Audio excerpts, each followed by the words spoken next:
in India, a farmer's plight, very difficult. You know, some of us give up a life elsewhere and try to be a farmer, and it's a tough life because unlike a lot of industries that you guys work in, maybe I can say heavy industries per se, like metal, steel, iron. Other than that, a farmer's life is tough. The market decides at what price we must sell our products. We could go in loss, and you could push it away by saying, okay, it's a business. But let me tell you one thing. When you go to buy a pack of biscuit, or if you go to buy a pack of cornflakes, and the price on it, the MRP says 290 rupees, would you go and say, give it to me for 150 because right now not a lot of people are buying this? You wouldn't do that. And even if you did that, they would kick you out of the place. Then why is it for a farmer that when we go and say that the price or the cost of making this vegetable is 30 rupees, that the market says, I am sorry, but I can only give you 10 rupees for it? Why is it so? We must understand that you could come up with maybe 1,000 different ways of explaining to me that why it is so. But isn't there a better way to do things? Shouldn't you pay the price for what you get? The full price for it? Why should someone else go hungry for you to get a lesser price? That is the big question here. Are we not the most important people in this country? Are we not the people who toil under the great sun by the sweat of our brow? We are the people who do that, just so that you can go to the market without any problems and just buy what you feel like buying. Then why is it that we have to pay the price for it? And let me give you an example.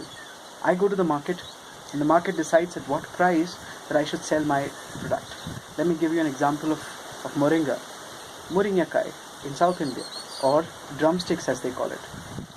I sell my drumsticks 30 rupees a kilo today. Today's price is 30 rupees a kilo.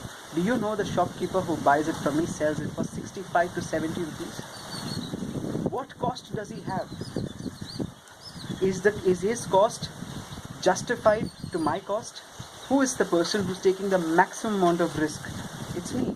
If there's no rain, the soil conditions are not good, and if the leaves are not good, or if anything happens to the plant, who takes the risks? I take the risk.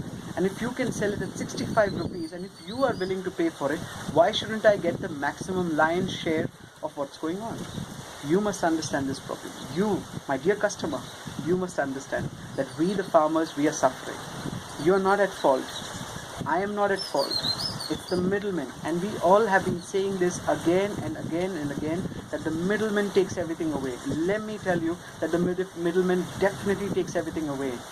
We year on year become poorer, and they year on year buy better cars. They may look like idiots, but trust me, when they go back home, they're driving bigger cars than us. Why? Because it's such a fantastic business. You buy and you sell and you make money in it. No risk. No risk at all. You buy something, and now all the middlemen might come back and tell me that yes, we do take risk. We buy products, and if they don't go, then I have to throw it away. It's a 1-day risk or a 2-day risk. I take months and months of risk. I take months.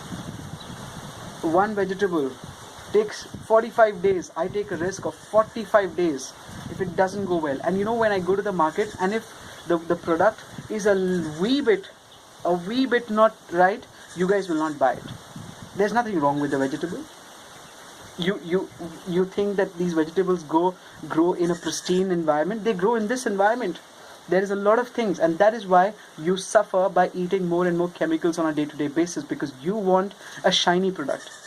If you could just settle with something which is natural, with its own deformities. Look at yourself in the mirror. Do you look like a $1 million person, like a Shah Rukh Khan or somebody else? No, you don't.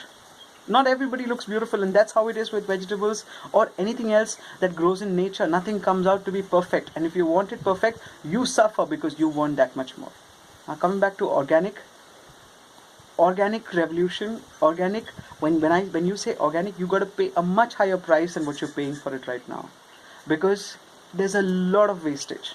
Anybody who comes and talks big stuff on the internet and on YouTube videos the natural way of doing things and the unnatural way of doing things. Remember, it is not commercially viable.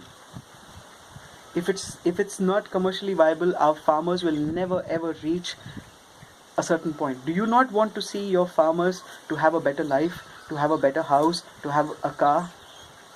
Do you not want to see them like that? Do you always want to keep them in poverty so that you can have the best price available on the market? That is hypocrisy. You go on your internet and you go on your Facebook and you write "Go Green," and yet you're not willing to pay the price for the products. That's all I'm trying to say. Thank you very much. I'm signing off, a modern day farmer talking about his problems. And you guys have a fantastic and a beautiful day. Bye bye.